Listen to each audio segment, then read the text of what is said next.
aktivis Naskali, saya Zulkarnain Jumar Taufik dapat kembali menjumpai Anda dalam Unhas Daily. Dalam beberapa menit ke depan kami akan menyajikan berita-berita terpercaya hanya untuk Anda.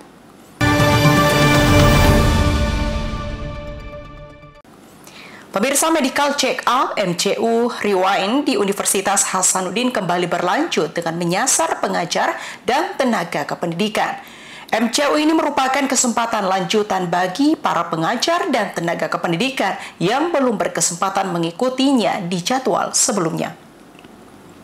Pemeriksaan kesehatan atau Medical Check-up MCU Rewind di lingkup Universitas Hasanuddin merupakan kolaborasi antara Rumah Sakit Pendidikan Unhas dan Direktorat SDM Universitas Hasanuddin yang dilaksanakan untuk pengajar dan tenaga kependidikan yang belum berkesempatan mengikuti MCU pada jadwal sebelumnya. Tahun ini, MCU menjadi pelaksanaan yang ketiga kalinya yang menyasar seluruh staf pengajar dan tenaga kependidikan. Menurut Profesor Dr. Andi Makbul Aman, SPPD KEMD Finasim, Kepala Departemen Ilmu Penyakit Dalam, pemeriksaan yang telah diikuti meliputi sampel darah dan urin, torak, dan elektrokardiografi atau EKG. Jadi ini adalah kunjungan ketiga dari tim MCU kepada departemen kami dan alhamdulillah diikuti oleh seluruh staf dan tenaga kependidikan. Tim MCU dari Unhas sekarang masih tahap pengambilan sampel, pemeriksaan fisik dan nanti dilanjutkan dengan pemeriksaan yang lain seperti toraks foto, ronsen dan pemeriksaan elektrokardiografi. Hasil pemeriksaan nantinya akan disampaikan secara lengkap kepada setiap peserta, baik dalam bentuk rekap maupun melalui pesan singkat setelah dievaluasi oleh tim MCU Rumah Sakit Pendidikan Unhas. Dari MCU ini nantinya dapat mendeteksi secara dini penyakit yang belum dirasakan oleh Sivitas Unhas. Sebetulnya MCU ini dilakukan atas prakarsa dari Universitas Hasanuddin dan Rumah Sakit Pendidikan Unhas untuk menjaga agar tenaga SDM-nya itu tetap sehat dan bisa melakukan pekerjaan dengan baik.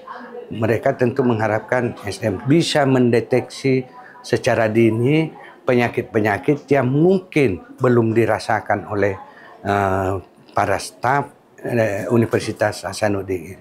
Dan kami semua para staf Unhas menyampaikan terima kasih yang tidak terhingga. Ini adalah untuk kepentingan kami.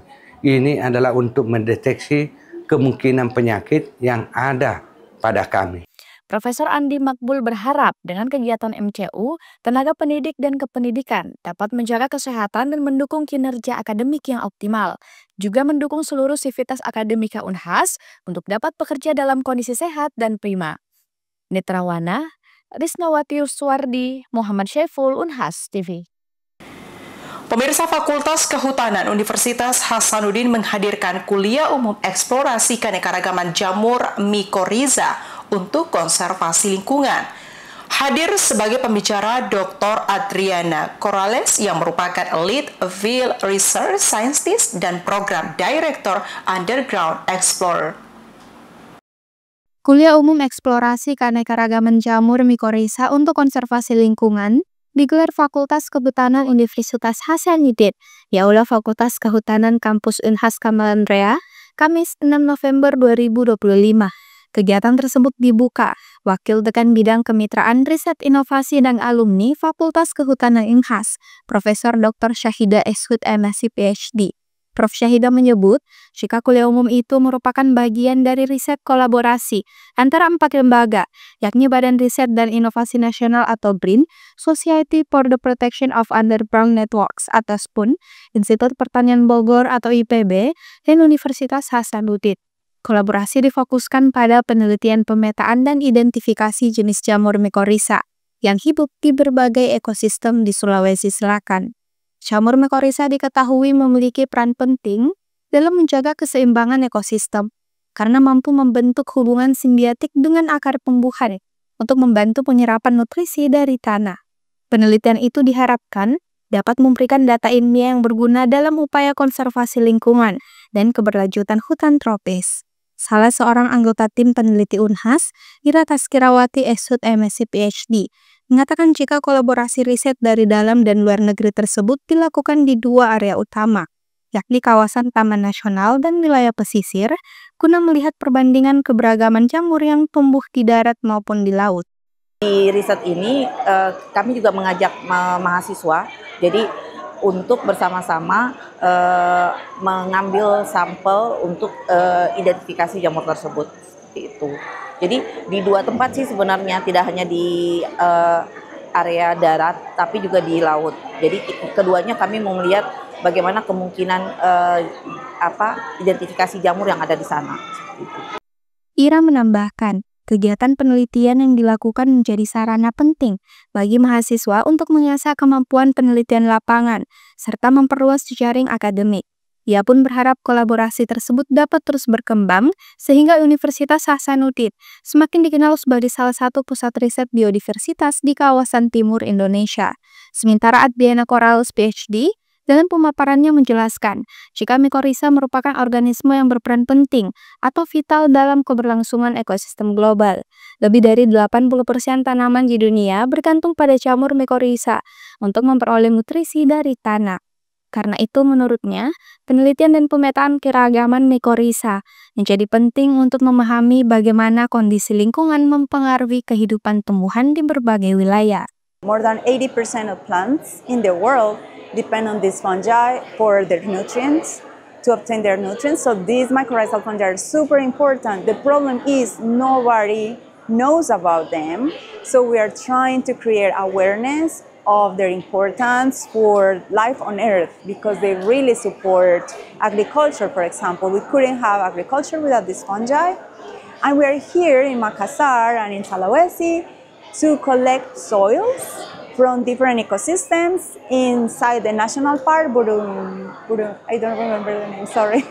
Inside the national park and outside the national park where there is no forest, to compare what happens with these mycorrhizal communities in pristine ecosystems when they are well preserved and they have all the natural conditions, and outside of the forest when there is agriculture and maybe some deforestation. So we want to see what is the changes in diversity of mycorrhizal fungi and how many species are lost, for example, when you cut down the forests, and what species are particularly important inside the national park, so they can do a better job at preserving this biodiversity.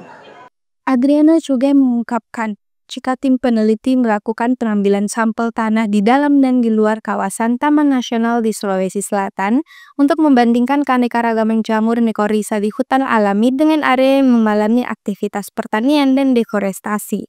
Hasil penelitian itu nantinya diharapkan dapat menjadi dasar dalam pengelolaan kawasan konservasi serta strategi restorasi ekosistem yang lebih berkelanjutan. Selain memberikan materi ilmiah, Adriana juga mendorong mahasiswa Unhas untuk menumbuhkan minat dalam bidang mikologi atau ilmu tentang jamur, karena bidang ini masih sangat luas dan memiliki potensi besar untuk dikembangkan di Indonesia. Kuliah umum tersebut dihadiri oleh wakil dekan, para dosen, dan ratusan mahasiswa. Dengan kegiatan kuliah umum berlangsung interaktif, para peserta tampak antusias mengajukan pertanyaan seputar penerapan riset mikorrhiza dalam bidang konservasi dan pertanian. Feni Septiani Samuel, Unhas TV. Pemirsa, Badan Nasional Penanggulangan Bencana BNPB mengimbau masyarakat agar meningkatkan kewaspadaan terhadap potensi bencana hidrometeorologi. BNPB menegaskan pentingnya kesiapsiagaan sejak dini dan langkah-langkah pra-bencana untuk meminimalkan dampak yang ditimbulkan. Badan Nasional Penanggulangan Bencana BNPB menyoroti pola cuaca yang mulai berubah signifikan di berbagai daerah, termasuk wilayah Sulawesi Selatan. Beberapa kawasan seperti Luhuraya, Pindrang hingga Makassar dan Bantaeng disebut menjadi daerah yang berpotensi tinggi terdampak bencana akibat curah hujan ekstrim. Kepala Pusat Data Informasi dan Komunikasi Kebencanaan Badan Nasional Penanggulangan Bencana, Abdul Muhari SSI MT PhD, menyebut jika pengalaman banjir besar yang pernah melanda Luhuraya 2 tahun lalu menjadi peringatan agar masyarakat lebih sigap dan tidak menunggu hingga bencana kembali terjadi. Upaya sederhana seperti pembersihan aliran sungai di daerah hulu dinilai penting dilakukan sebelum hujan deras datang.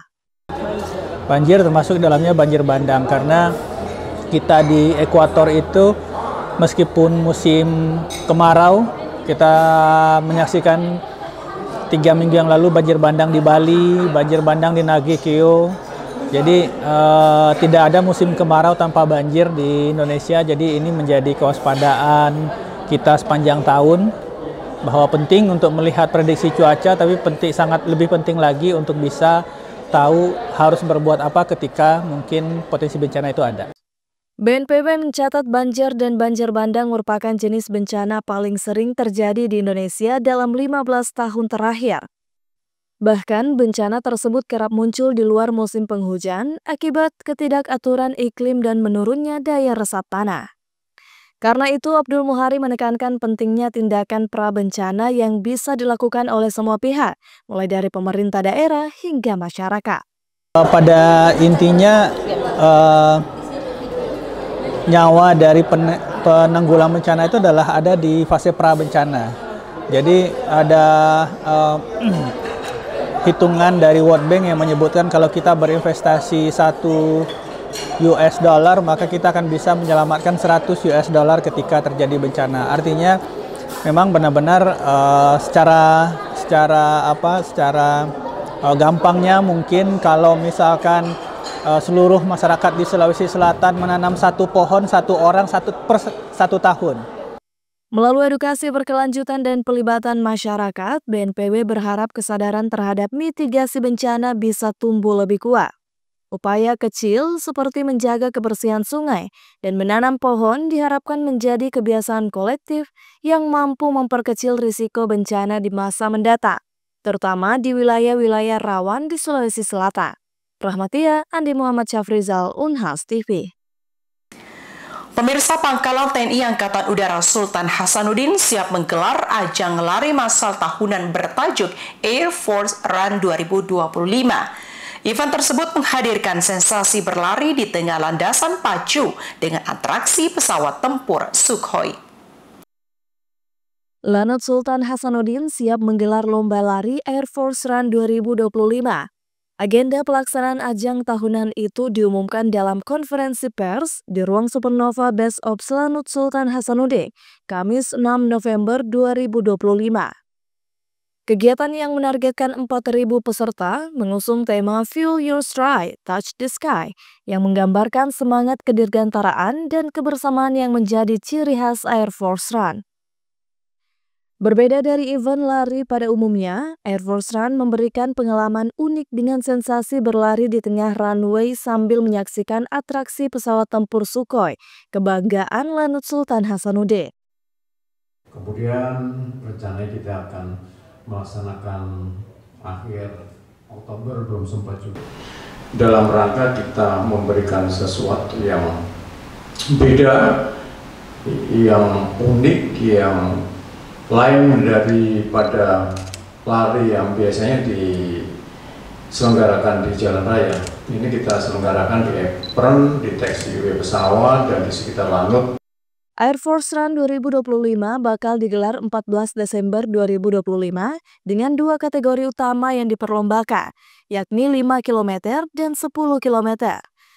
Untuk lombanya dibagi dalam 4 kelas lomba, 5 kamen, 5 kawaman, 10 kamen, dan 10 kawaman. Setiap peserta akan mendapatkan jersey eksklusif dan medali finisher bagi yang mencapai garis akhir di bawah cut-off time. Untuk menambah kemeriahan, panggung hiburan akan dimeriahkan oleh DJ Austin, Orkes Parecu, serta sejumlah artis lokal dan ibu kota.